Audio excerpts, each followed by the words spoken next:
విశాఖపట్నానికి Google, TCS, Mittal, Cognizant, Lulu, Sify లాంటి కంపెనీలు రావడం, నవంబర్ 14-15 తేదీల్లో సిఐఐ భాగస్వామ్యంతో పెట్టుబడులు సదస్సు జరగనుండడంతో వైసీపీ అల్లర్లు రేకెత్తించేందుకు ప్రణాళికలు రచిస్తున్నట్లు తెలుస్తోంది.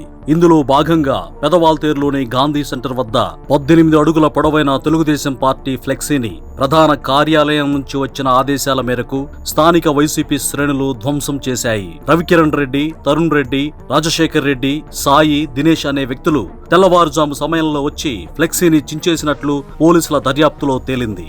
గాంధీ సెంటర్ వద్ద ఉన్న సీసీ కెమెరాల ఫుటేజీని పరిశీలించగా ఈ విషయం బయటపడింది. పట్టుబడ్డ వైసీపీ కార్యకర్తలు ఎవరైతే ఉన్నారో వారు గతంలో చంద్రబాబును దూషిస్తూ సోషల్ మీడియాలో పోస్టులు పెట్టిన కేసులు కూడా నిందితులుగా ఉన్నారు. ఉద్దేశపూర్వకంగా కావాలనే ప్రశాంతంగా ఉన్న విశాఖలో మంచి వాతావరణాన్ని చెడగొట్టి అల్లర్లు సృష్టించాలనేది జగన్ ప్రణాళికగా ఉన్నట్లు రాజకీయ విశ్లేషకులు, వ్యాపార వర్గాలు అభిప్రాయపడుతున్నాయి.